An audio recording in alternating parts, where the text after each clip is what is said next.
The opinions expressed by the host and guests in this show are not necessarily the views of Children's Health Defense.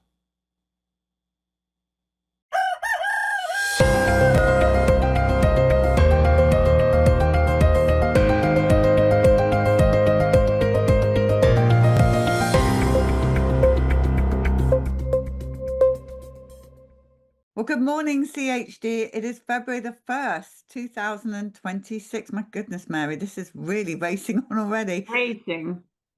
Well, welcome everyone to This Week with Mary Holland, President of Children's Health Defence, and myself, Polly Tommy. We're going to get straight on with mainly Defender news this week. The first article here is the US formally exits the World Health Organization, locking in Trump's break from global health body. Fox News is reporting this. The HHS and the US Department of State announced the withdrawal from the health organization. It is complete. But in the Defender, Brenda Belletti here, one day after the US exits the World Health Organization, California joins the International World Health Organization network. This is California Governor Gavin Newsom. He announced that California will be the first state to join the World Health Organization network. The announcement, which came the day after the US formally withdrew from the World Health Organization, is the latest of California's actions to reject changes in national public health policy. The press secretary for HHS said that California's announcement does not affect US policy. The WHO was a disaster during COVID. The US was a member since 1948. I personally absolutely support international cooperation, as does President Trump, as does Secretary Kennedy. But what the WHO did, particularly during COVID, was, as it says in this article, they failed to adopt any reforms, and they had inadequate independence from certain political influence. And they're really talking about China. WHO and China completely covered up what was going on in China during COVID. And so there is, I agree in a sense that there is a gap now in global coordination, but what California is doing, as Rita Barnett Rose, an important commentator, is saying, is it's leading to a collapse in medical legitimacy, because California is allying itself with WHO, with places like the American Academy of Pediatrics, for centralized control with financial incentives, basically leaving no role for informed consent. It's just going to be mandates. So it's really showing us the sort of the movement towards these very, very different camps when it comes to so-called public health, Polly. Jill Erzan here in the Defender. Not much we can do. Vaccine makers lash out at Robert F. Kennedy Jr. on sales slide. Drug industry executives are lashing out as the US Health Secretary, Robert F. Kennedy Jr., tightens vaccine standards and re-examines childhood schedules and demands what he calls gold standard science. I'm seriously frustrated, Pfizer's CEO said of Kennedy's changes, which are cutting US vaccine sales and slowing new trials. Yeah, we've seen Albert Bourla really crying his eyes out over at the World Economic. I love it. I love them saying there's nothing they can do. I love the fact that Bancel at Moderna is saying it's not even worth investing in clinical late stage trials because you can't make any money in the US. I love it. And it's showing us that what we're doing makes a difference. Like, it's making a bottom line difference to the drug industry, and they feel at a loss to do anything. Of course, as Bourla says, they want to get rid of Kennedy. Good luck with that. Okay, Margaret Navadakis, Robert F. Kennedy Jr.'s new autism advisors set sights on many unanswered questions. 9 new members join the Interagency Autism Coordinating Committee, which provides advice and recommendations on autism to US Health Secretary Robert F. Kennedy Jr. John Gilmore, Executive Director of Autism Action Network, said he and the other new members are picking up the pieces following a generation of profound failure. So pleased we've got John Gilmore on there. Oh, not only John Gilmore, Polly, the committee is being chaired by Dr. Sylvia Fogel, an autism mom, a phenomenal activist. Our friends Laura Salini, Caden Larson, Liz Mumper, Hani Renasella, Toby Rogers, Dan Rosignol, Tracy Slepkovich, Katie Sweeney, Ginger Taylor, Walter Zaharodny. I mean, these are real heroes, Polly. These are heroes who've been in this movement for decades. And this committee technically coordinates $2 billion in federal funding. And as John Gilmore says, it's been a disaster, since it was formed in 1989. During that time, autism has gone from 1 in 500 to 1,000 to 1 in 31. So Gilmore says they want to focus on the environment. Honey Rinicella says they really want to improve people's lives. I am beyond thrilled with this new innovation. It's just, these are fantastic. Some of these are just fantastic people, and I am certain they're going to get something done. Suzanne Burdick in The Defender. Children's Health Defence seeks emergency order to keep teens in school pending religious exemption lawsuit. Children's Health Defence is seeking a temporary restraining order to allow 2 New York high school students to attend school until the courts rule in a lawsuit the state's repeal of religious exemptions. One of the teens, 17-year-old Raphael Go, has Down syndrome and has been losing vision and speech skills since the school expelled him in April 2025. That's so sad. So I have an update on this, Polly. We know that the temporary restraining order was not granted, but it also wasn't denied. So they're moving forward to set a hearing date. But these are 2 17-year-olds who there are very compelling reasons why these kids should be in school.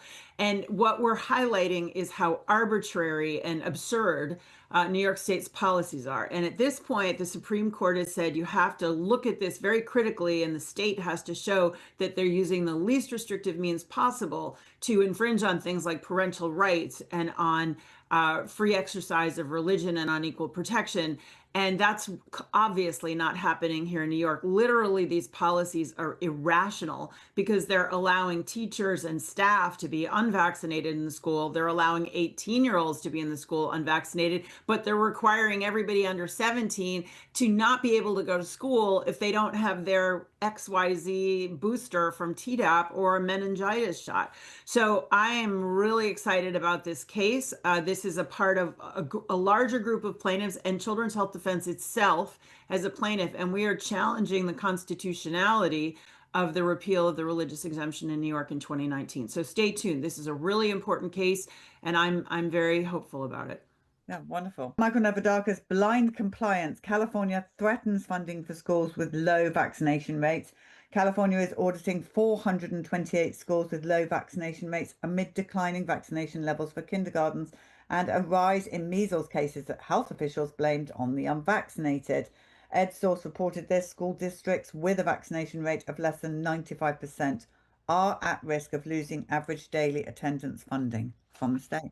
So this is a great article. You know, Defender's doing just a superb job.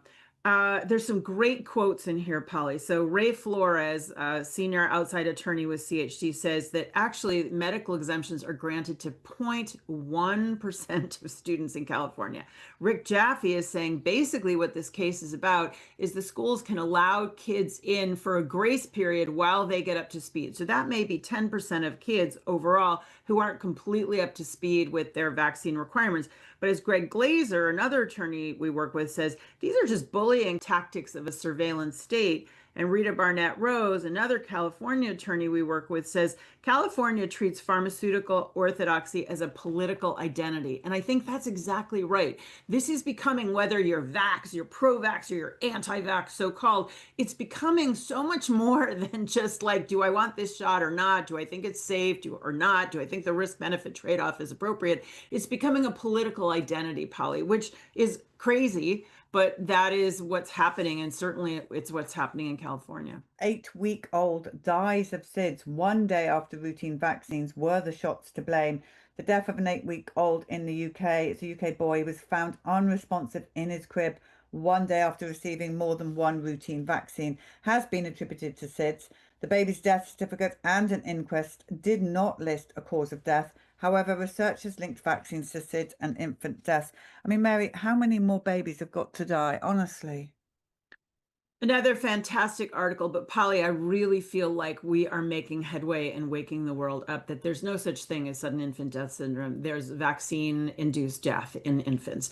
So this is a really good article. So the National Health Service in the UK right now is routinely for 8-month-olds requiring meningitis, rotavirus, and then a 6-in-1 shot: diphtheria, hepatitis B, Haemophilus influenza B, polio, tetanus, and pertussis. We know that the 6-in-1 by itself increases your odds of death by 153%. As our scientist Karl Jablonowski says, likely this is the largest single-day novel antigen assault most humans will ever face in their lifetimes. That is so true. Babies don't have a detoxification system to be able to handle this. And this was fascinating, Polly. I didn't know this in this article. Neil Miller, a critical researcher in this area, has said that the International Diagnostic Code removed prophylactic vaccination in 1979. So the doctors and coroners can't even say it was caused by vaccines. And this ties in with the most recent work that Brian Hooker and Karl Jablonowski have done at Children's Health Defense based on SIDS deaths, so-called SIDS deaths in Louisiana, basically showing that there's a much higher rate of death among infants in the 3rd month, right after their 2-month vaccines, than in any other time. And that piece was censored. It's now being put back up. But this is, we're on to them, Polly, and I do believe the truth is coming out on this. Oh, and I have to say, in 2025, Polly, we have a lawsuit against the American Academy of Pediatrics right now. In 2025, the American Academy of Pediatrics, in its wisdom, came out with a statement that there is no link between sudden infant death syndrome and vaccines. Brenda Belletti in the Defender Iowa bill would require medical examiners to include vaccine records in infant death investigations. They're considering a bill that would require medical examiners to document recent immunizations on the death certificates of children who died from unknown causes. The bill is one of several similar pieces of legislation being weighed in states across the country. Good, good, good, good. Yeah, this is fantastic, Polly. So, in the United States, we have the highest infant mortality, i.e. death before age 1, than in any other developed country. It's 5 per 1,000. And as Neil Miller, the researcher here says, vaccine researcher, there are never unknown causes. There are causes for infant deaths. Infants are generally not expected to die. It's not like elderly people. And so they came up with, after 1979, when they removed vaccination as a cause of death for babies, Neil Miller explains here they came up with some kind of triple risk model, including things like a baby sleeping on its stomach, which is an absurd reason to think that a baby is going to die.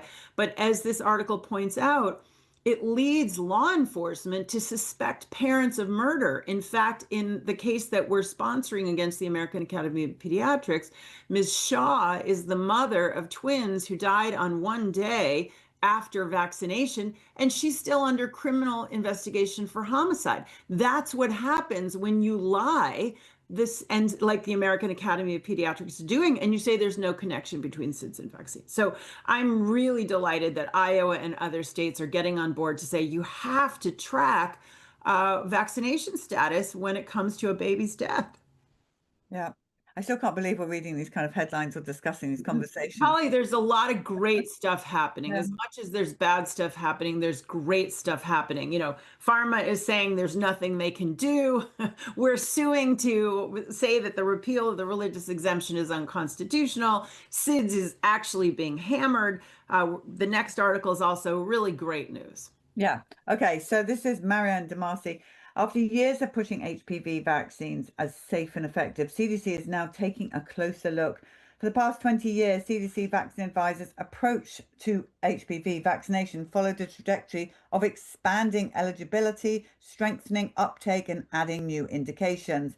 Now, the agency has convened a new work group to re-examine the vaccine from the ground up. Its effectiveness, the dosing, the safety, and long-term population impact. So this is fantastic news, Polly. As you know, I co-authored a book with Kim Mack-Rosenberg and Eileen Iorio about the horrors of the HPV vaccine.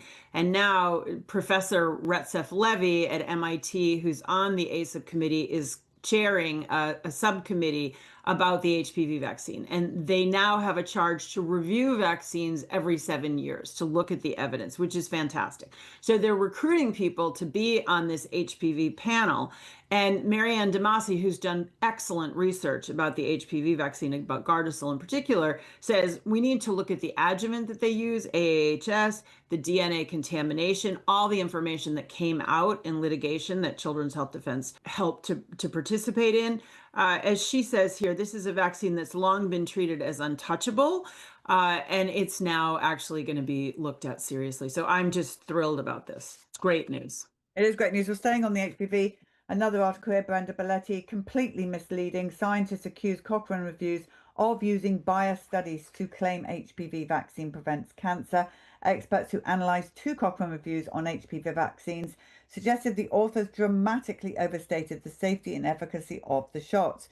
Media outlets parroted claims made in a Cochrane press release without subjecting the claims to scrutiny. The Cochrane collaboration pushed out its founder, Peter Gutcha, many years ago around the HPV vaccine. And lots of money has come into the Cochrane collaboration from the Bill and Melinda Gates Foundation. So in November 2025, they said, oh, there's no serious adverse events from the HPV vaccine, which is ridiculous. And so I'm really happy that we're pushing back on this. Scientist Lucia Tomlanovich says here, she's quoted in the article as saying, if this is not a gross misrepresentation of evidence, I don't know what is. What they did to come up with this conclusion, Polly, was they looked at really small studies. They looked at really biased studies. They looked at studies that used cervical dysplasia, sort of like abnormal cell growth, instead of cancer. And as Lucia Tomlanovich points out, the lowest rate of cervical cancer in the United Kingdom was the year before they introduced the HPV vaccine. The rate has increased. It has not decreased. And we know, and you know from the bus, Polly, HPV vaccine is associated with POTS, postural orthostatic tachycardia syndrome, autoimmune conditions, and death like Colton Barrett and others. So I'm so glad that we and others are calling out this Cochrane collaboration report as being totally misleading. Thank goodness. All right, well, here's the thing from Fox News. Airports launch COVID-style health checks after outbreak of deadly virus. Zoonotic virus can cause brain infection and death as countries implement traveller screening measures. The virus can be spread between animals and people, but mostly fruit, bats and pigs. Mary, not bats again, please. Bats again.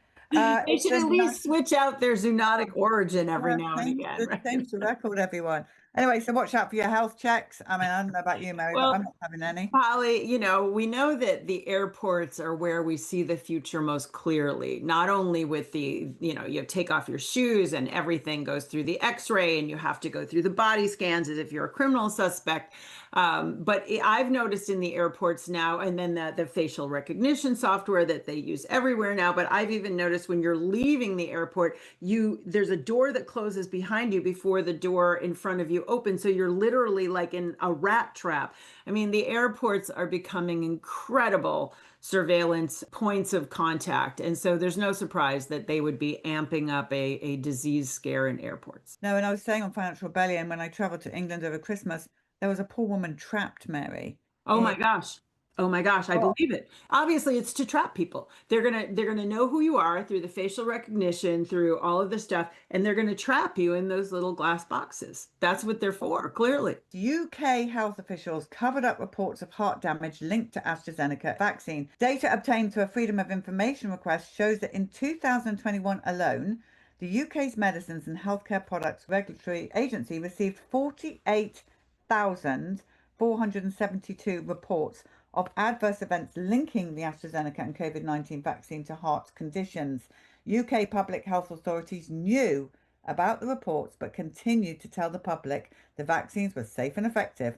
The data confirmed the finding of a study by Children's Health Defense researchers. Now, another fantastic article, Polly, and just a shocking article. So scientists Tom Jefferson and Carl Hennigan did Freedom of Information Act requests. They got information back in October, or I guess they put it in October 2025 to get information about AstraZeneca and heart problems, myocarditis, pericarditis in the UK. coming up, as you said, with 50,000 reports of heart damage. And then this was covered up. They took the AstraZeneca shot off the market in 2024, right before the article was published about heart damage. And Brian Hooker is quoted here saying exactly the same thing happened in the United States with the Pfizer shots and heart damage. And the same kind of cover up happened, as he's quoted here saying, the point was clear. Lies were made to hide until there were lots of shots in arms. And the editor in chief of Trial Site News points out that the safety signals in the UK were managed, they weren't communicated. I mean, as Brian Hooker is quoted as saying, clearly there were criminal acts here, Polly, and there needs to be real accountability and real compensation for people who are harmed. And we're still working hard on that, Polly. Suzanne Burdick here. Lawsuit challenging National Park Service's cashless policy moves to appeal court.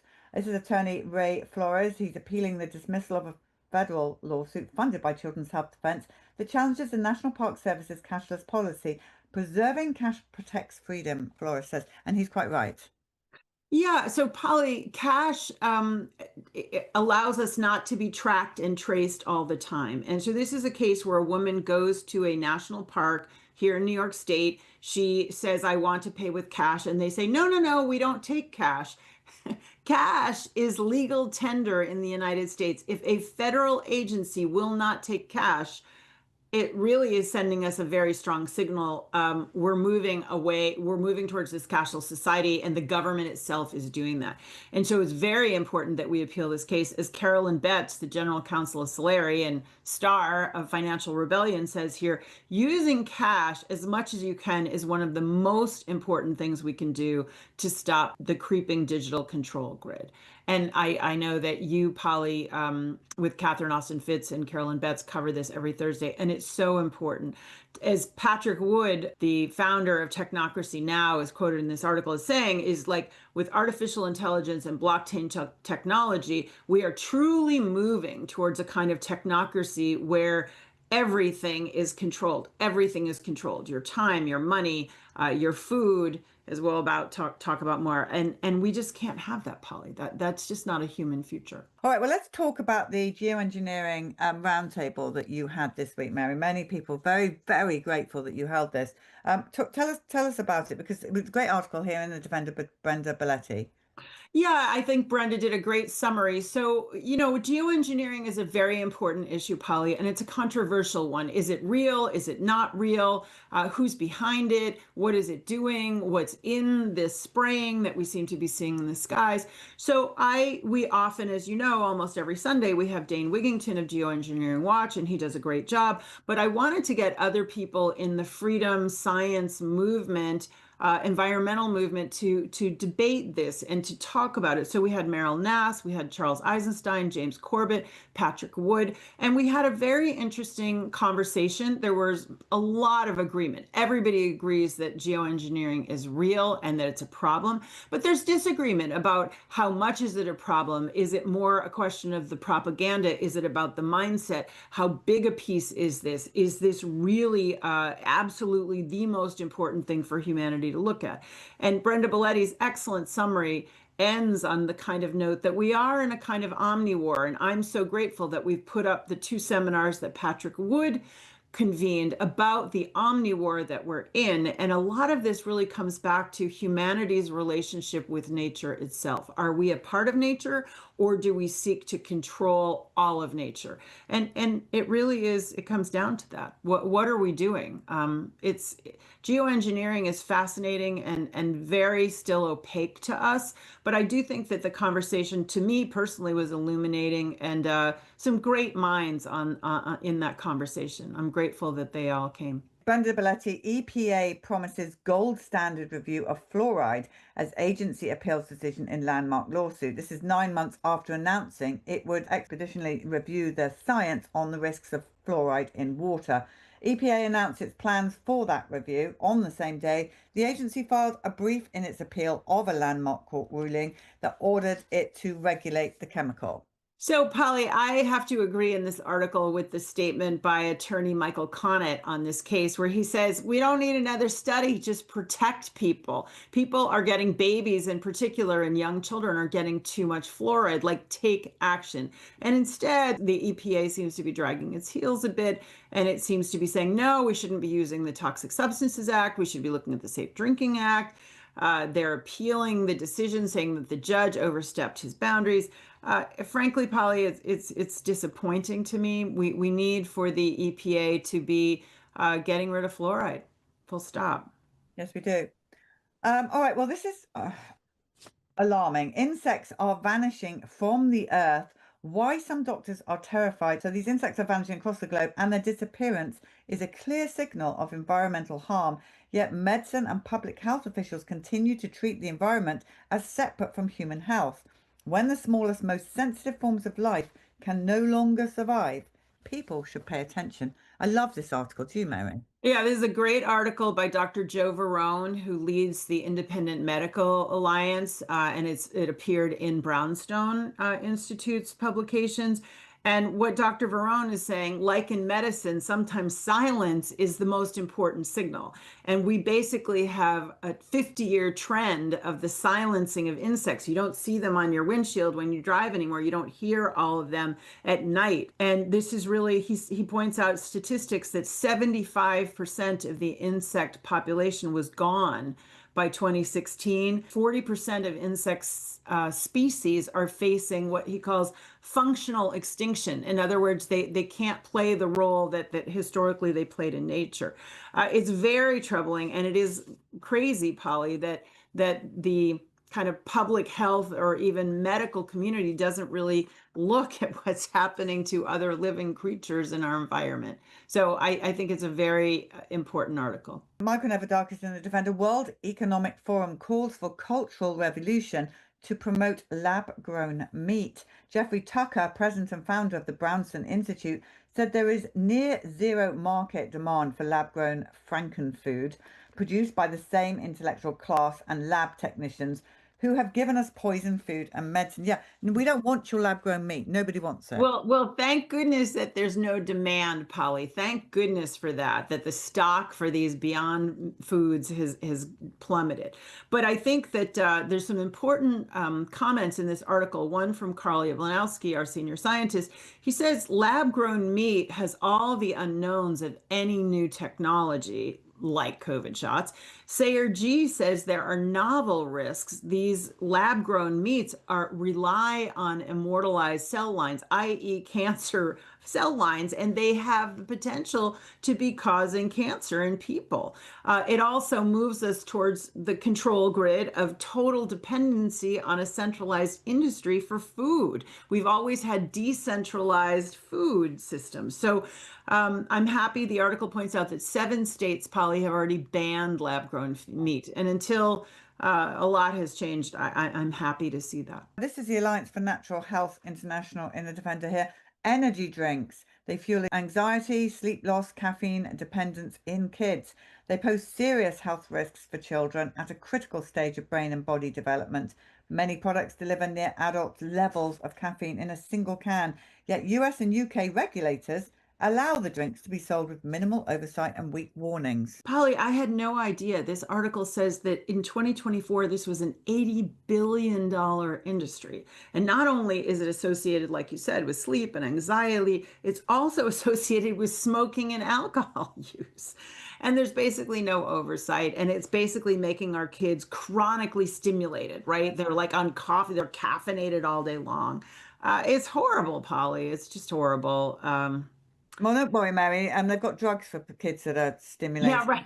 Crazy all day. It's like a money making. Right, you got the pill against the energy drink, exactly. Tell us about your visit to the DC. Yes, I do want to tell you about that. So I was invited to go to Washington, D.C. to meet with a high school group from Ohio, from the Mars Hill Christian Academy, that's been going to Washington, D.C. for 15 years and inviting people in D.C. to come to speak to them.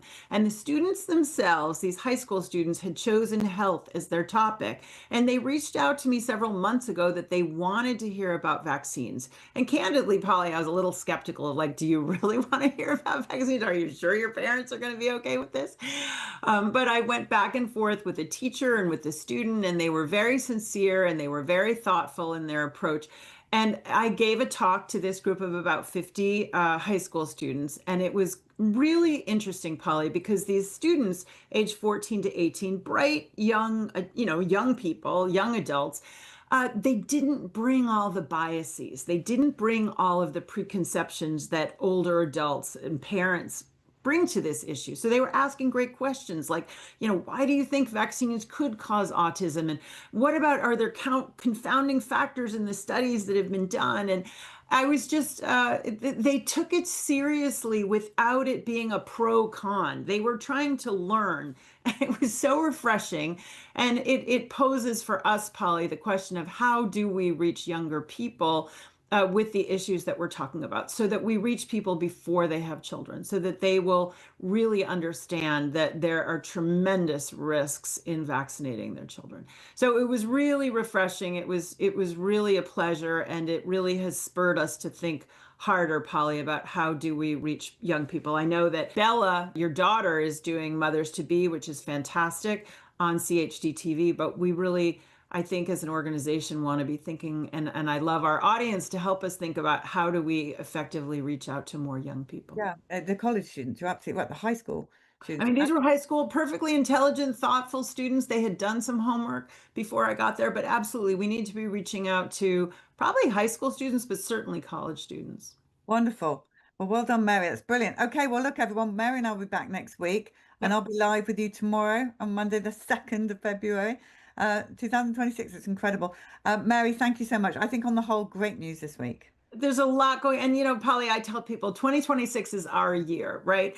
This is the year we are going to see some big changes, I believe, not only in the vaccine space, but also in the electromagnetic radiation space. Stay tuned. We are gaining on all this, Polly.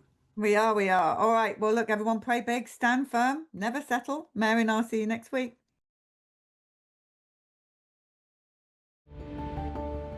So you've mentioned in the past that some of the things that they're spraying are aluminum. You said mercury, barium, strontium.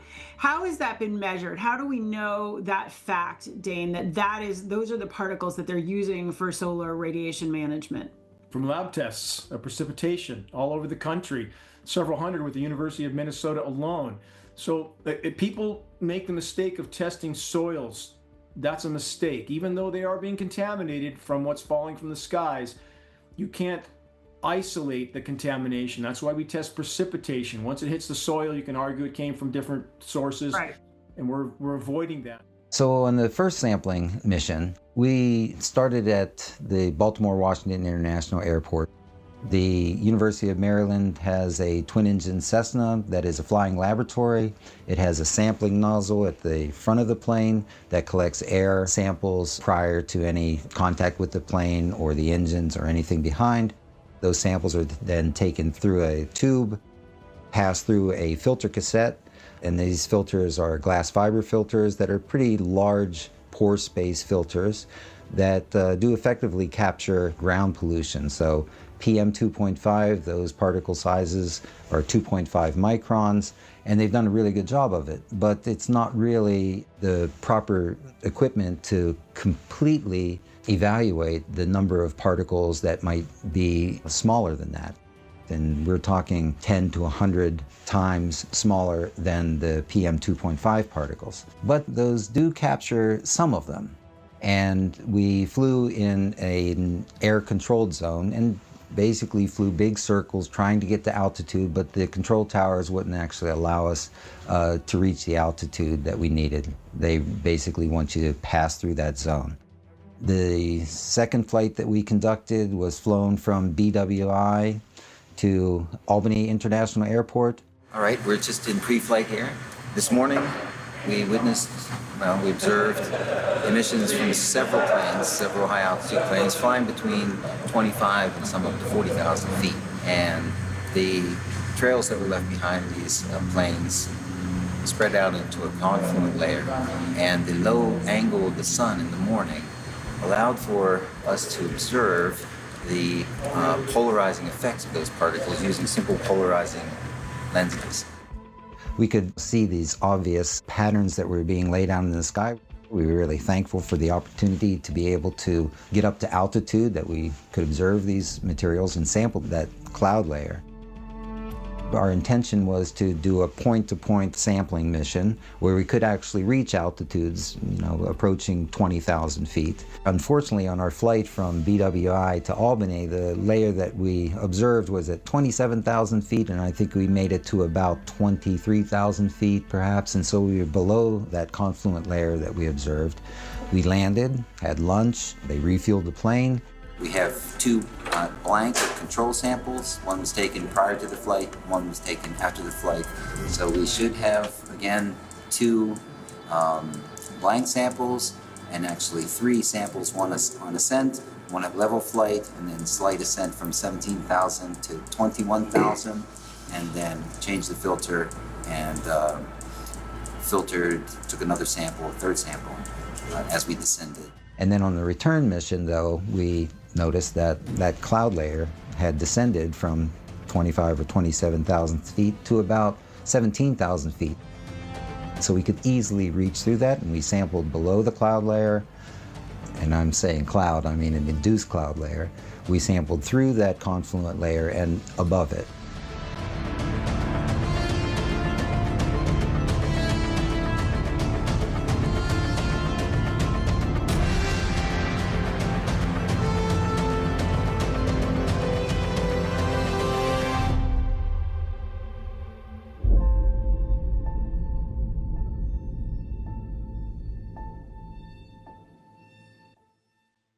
The basic building blocks of climate engineering are to saturate the atmosphere with electrically conductive light scattering particles and polymers, particles like aluminum, barium, strontium, manganese.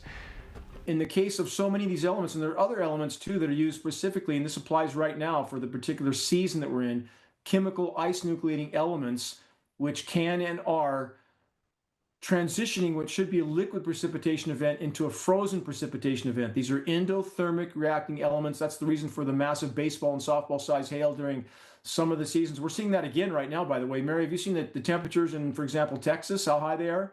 No. 90? How high are they? 90s? 90? Wow. Yeah, and nobody really talks about that. They just want to show the sensationalized snow in isolated regions like Erie, Pennsylvania, Buffalo, New York, where they can literally manipulate extremely strong surface zonal wind flows over the record warm Great Lakes, chemically nucleate the moisture that's picked up and pile it up in a few locations where you can literally walk from 3 feet of snow to nothing. It's like That's crazy. It's an engineered snowmaking machine, if you will, atmospherically. And again, these are patented processes. Chinese government, as we've discussed before, openly announced they were doing this. All major media covered it. But if you bring it up here in the US, suddenly you're a tinfoil hat wearing nutcase. And people want to politicize everything. They want to pretend that their particular political puppet in the White House, whatever stripe they wear, I don't care who it is, I know, are somehow going to save us from what's going on in our skies. And they're waving their flags in full support of the very power structures that are doing this in our skies, contaminating every breath we take. Dan, let me just go back for a second. You use the term often, ice nucleation. Explain what that means to us. And again, in sort of layperson's term, what is ice nucleation? When you have a first aid kit that sits on the shelf somewhere in your house at room temperature for 20 years, and you take the ice pack out and you mix those chemicals together, you have ice instantly. And that's exactly what they're doing on an inconceivable scale. These are patented processes. This is hard science. It's not speculation. It's not theory. It's not hypothesis. So again, if your listeners search Chinese scientists, and we've shown this before. Yeah, we've used some Chinese, yeah. Yes. So again, that's exactly what's happening here with the military that is larger, that has more funding. The U.S. military has more funding than the next 10 biggest militaries combined. U.S. military has 3 times more aerial tankers, which are used in these operations, than all other militaries in the world combined. The most anomalously less warm region in the entire world is the eastern half of the U.S. lower 48, where most Americans live. That's not an accident. It's not nature. It's climate engineering. So people need to wake up. When temperatures swing, Marion, perhaps you've seen this, we have temperature swings happening in the U.S. up to 50 degrees in a single day. I don't know if you've seen that, but it's now becoming common. It's not nature. When any moisture moves in overhead, they can chemically nucleate that moisture, create a cold dense layer of air that descends to the surface, drops temperatures radically, but then they rebound right back up as soon as that moisture is gone.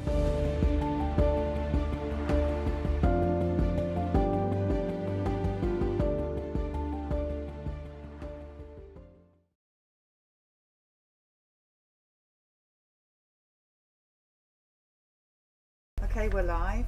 Can you tell everyone your name, please? My name's Brandy. Brandy, now you survived going into hospital during the COVID time. Yes. First question, did you take the COVID shot? No. Why not? I had been following certain people on YouTube and watching their videos being scrubbed in real time, and I was very hesitant to take the vaccine because it was so new. Are you in medical, or what do you do for a living? No, I have 4 kids. You have 4 children, okay.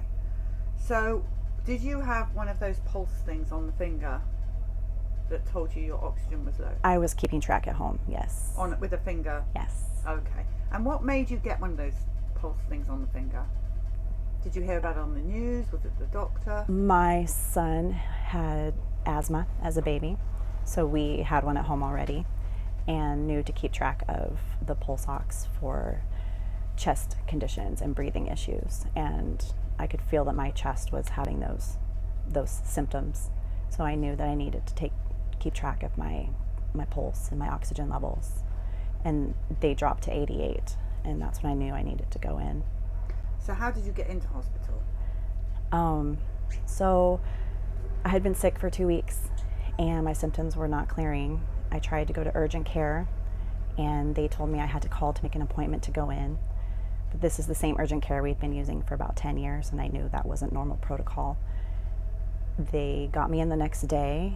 The doctor was wearing a full hazmat suit, and there were air purifiers up and down the hallways. I went through a separate area. I'd been to this urgent care many times with my son for his asthma, and this was not usual. And so then he listened to my lungs, did not take any x-rays, did not put the pulse, didn't check my pulse ox, my oxygen levels, and said they sounded clear and sent me home. They did do a COVID test and said to wait for about 3 days for it to come in. So I went home, and about 4 days later, that's when my oxygen had dropped to 88, and I knew I was not getting better. So I went to the emergency room. And did they ask you if you were vaccinated? Yes, they didn't ask me until they did the tests. So I sat there and waited, and they did x-rays, and they did a cardiac test, and then they told me I was going to be admitted, and they put me in a room while I was waiting for my hospital room. And that's when a doctor came in and had asked me if I had taken the COVID vaccine, and I told him no, that I had been previously taking long-term medications for rheumatoid arthritis, and there had not been any studies done on the drug interaction between the vaccine and these long-term medications for autoimmune disease.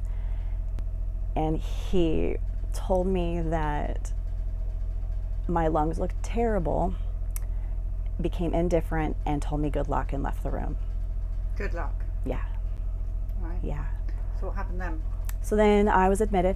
I was admitted very quickly into my room, and I was exhausted. I had been sick for 2 weeks, and I was anxious about being put into the hospital because I had been following certain people on YouTube, and I knew that people were not doing well in the hospital.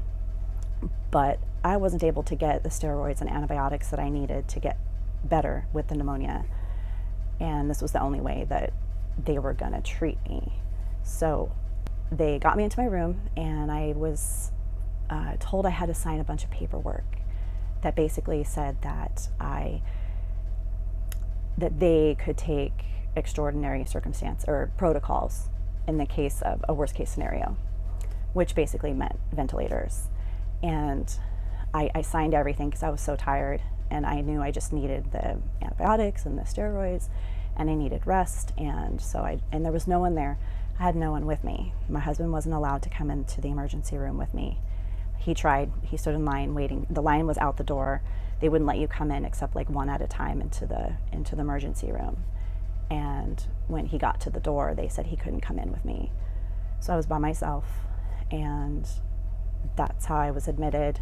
The first day I was able to just kind of rest because it was late at night by the time I got in. And the next day, my friends, who we were all very aware of everything going on with surrounding the COVID vaccine and remdesivir and the hospital protocols, and they were texting me, do not take it, do not let them give it to you, do not take it. And so I told the doctor when she came in that I did not want it, and she said that I had been sick for too long for it to even work, so it wasn't even an option. So then they put me on a couple of antibiotics, a couple of steroids, and my night nurse came in, and she only had a mask on. My day nurse had on a full hazmat suit with a mask under her hood, and my night nurse only had a mask on, and I asked her if I could stop wearing my mask because it was I couldn't breathe. I had double pneumonia. I was on oxygen as well. So you were diagnosed with double pneumonia? Yeah, I had double pneumonia, yes. And I asked her if I could take it off, and she said yes, she was protected by her masks she was wearing. And then I asked her how she thought it would go if I asked the doctors about getting ivermectin. And she said not to ask them because they would think I was crazy and stop treating me. They would treat me differently. So I did not ask the doctors, but I did ask them if I could have my supplements that I had been taking at home, if I could start taking those again. And they agreed. And unfortunately, there was a mix-up with one of them, and I had a mild reaction. And the nurse seemed to have over-exaggerated over the reaction. And after that incident, I was treated differently. I didn't see my nurses as often. I had CNAs that were coming in to check on me. I was there for 5 days. So what do you have a reaction to? It was niacin. So I took a niacin, which causes a flush. And I was not supposed to have that one. I was supposed to have niacinamide, which doesn't cause a flush. So I turned bright red. And the nurse, she became very concerned and ordered Benadryl. And so I was on Benadryl for almost 2 days, and I asked them to stop because I couldn't, it was just knocking me out. I didn't want to be knocked out. I wanted to be up. I wanted to get out of my bed. I wanted to move. I knew I needed to walk around. And the Benadryl was just wiping me out. So I asked to be taken off of that. But after that incident, I feel like I wasn't seen as often. And the people who were coming in my room were people I had not seen before. So it felt different than the first couple of days. And I had asked the nurse the first day I was there, the second day I was there, I had asked my night nurse if she felt if taking the COVID vaccine would have helped me be better, had lessened my symptoms. And she said no. She said that she had worse off patients that were vaccinated in the hospital, and that I was one of her better off patients. Is this the nice nurse with the mask? Yes, this is the nice nurse with just the mask, who unfortunately was the one that gave me the niacin with the flush and ordered the Benadryl. So I'm not sure if she was taken off my room or if the incident just caused a shift in their behavior towards me, or if her shift ended. But I'm not new to the hospital system. My son had reactive airway disease when he was little from now that I'm learning, it is a vaccine injury. At the time, I did not know. This was about 12 years ago. And he'd been in the hospital about 5 times before he was 5 years old. So I've been in the hospital before. I know hospital protocols. I've been to the emergency room before. I've been through the urgent care before. And all the COVID protocols were so different than what normal protocols were. And for the nurse to leave and not say, my next shift is starting, the next nurse is coming in, my shift is ending, is very unusual. I've never had that happen. They always say, hey, this is the new nurse coming in. And I just stopped seeing that nurse. She just stopped coming to my room. So I'm not sure what happened there. So how did you get out? So I was there for 5 days, and I was just determined to get better. I know that I needed a ton of medication. I was on 2 antibiotics, 2 steroids, and then something they were giving me in my stomach, a shot in my stomach. I think it was for blood clots. And I'm pretty sure the supplements I was taking, I honestly feel that the niacin flush helped immensely. Were you taking ivermectin? No, but I was taking hydroxychloroquine. I was on that for my rheumatoid arthritis already since March. So I was already taking that, and I wanted that in the hospital as well. And but anything you bring into the hospital has to be approved by the hospital doctor, even if it's a prescription that you're already taking. So the doctor had to approve all of my supplements and the medication. That's why I didn't get it for about 2 days. So getting out, I was just determined to get better, to get home to my kids, and I knew it was just not an option not to get out. So they must have just given up on you because everyone else had to fight to get out. I'm not really sure. They just came in on the last day. I did keep asking, when do I get to go home? When am I well enough to leave? I was really sick. I couldn't walk from the bed to the bathroom by myself. I was pretty sick, but I was just determined to get better, and I kept asking them, and when do I get to go home? And they said about 5 days. They were waiting for a blood work to come back. I remember the day before I left, they were doing a lot of blood work, and they were waiting for something to level out, and I don't remember what it was, but when that leveled out, I could go home. So the day I did go home, it was a rush. It really was kind of all of a sudden, oh, you're leaving, you're going home. And I actually had to have my friend come pick me up, as my husband was very sick at home with COVID, but he did not want to go to the hospital either and have both parents in the hospital. So he was at home working through it on his own, and he just has a great immune system because he was pretty sick too. But so when they came in to send me home, I had to wear a hat, I had to wear a gown, I had to wear gloves, I had to wear booties on my shoes, I had to wear a mask. They wheeled me through the hospital to the upper deck of the parking structure. So I was on the roof of the parking structure, and they wheeled me through the hospital, and I had to sit in the back seat of the car of the person picking me up. And she was like, no, you don't have to sit in the back seat. And they were very adamant that I had to sit in the back seat. And that was it. I left. They sent me home with prescriptions and oxygen to use at home. And do you have any long-term effects on all of that? No, I don't believe so. He's fine. No long-term stuff? Any blood clots or anything? Nope. Heart conditions? No, he's doing fine. I've actually, because of this experience, I stopped taking my medications for rheumatoid arthritis, and I've been off of them for 2.5 years, and I've been controlling it naturally. Would you ever go into hospital again?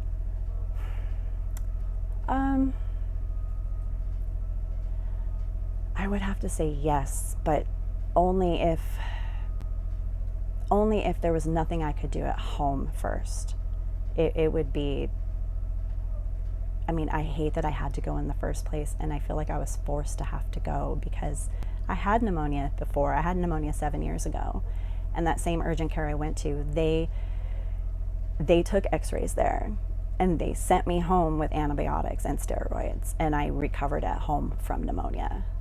So being told to go home without x-rays or a prescription for medication is not normal. And what about vaccinations? Are you or your family ever going to take another vaccination? No, we're done. Not even if another pandemic comes along? We're done. So my son, I started homeschooling my 2 youngest children, and they'll never go back because I refuse to give them their 7th grade vaccines. They won't be taking anymore.